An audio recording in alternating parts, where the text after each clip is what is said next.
আজকে মুরগির মাংসটা কষা ঝাল ঝাল করে রান্না করব। আসসালামু আলাইকুম ভাই বোনেরা, যারা আমার চ্যানেলটি নতুন দেখছেন লাইক কমেন্ট এবং সাবস্ক্রাইব করে পাশে থাকবেন মজার মজার ভিডিও পেতে। আর এই যে দেখেন ভাই বোনেরা, আমি তেলের ভিতর দিয়ে কিন্তু পেঁয়াজটা ভালোভাবে ভাজি করে নিয়েছি। এলাচ, দারচিনি, লবঙ্গ, গোলমরিচ সব কিছু দিয়ে দিয়েছি। আর এই পর্যায়ে দিয়ে দিলাম আদা রসুন বাটা। আদা রসুন বাটাটা আমি ডিপ ফ্রিজে রাখি ভাগ ভাগ করে, সেই কারণে আমার আর অত কষ্ট হয় না, শুধু বের করি আর তরকারিতে দিয়ে দিই। কাঁচামরিচ বাটা, শুকনো মরিচ, হলুদ গুঁড়ো, স্বাদ মতো লবণ সব কিছু দিয়ে মশলাটা আমি সুন্দরভাবে কষিয়ে নিচ্ছি। আর অফ ক্যামেরায় কিন্তু আমি অনেকক্ষণ মাংসটা কষাবো এখন, কারণ মাংসটা শক্ত। এটা হচ্ছে ডিম পাড়া লেয়ার মুরগি, এটা অনেকক্ষণ রান্না করতে হয়। আর এটা কিন্তু প্রেশার কুকারে দিলে একটু তাড়াতাড়ি হয়ে যায়, কিন্তু প্রেশার কুকারে আমার কাছে অতটা স্বাদ লাগে না ভাই বোনেরা, সেই কারণে আমি আজকে রান্না করছি পাতিলেই।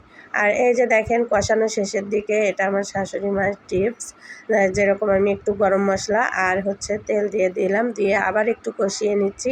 একদম মাখা মাখা ভাজা ভাজা একটা সেন্ট আসছে, সেই পর্যায়ে আমি দিয়ে দিলাম ঝোল। পরিমাণ মতো ঝোল দিয়েছি, কারণ এটা একটু সিদ্ধ হতে টাইম লাগবে, বড় মুরগি ছিল। আর এই যে অফ ক্যামেরায় অনেকক্ষণ জাল দেওয়ার পরে আমি এখন দিয়ে দিলাম গরম মশলা গুঁড়া। আর আমার রান্নাটা কেমন লাগলো অবশ্যই জানাবেন। আল্লাহ হাফেজ।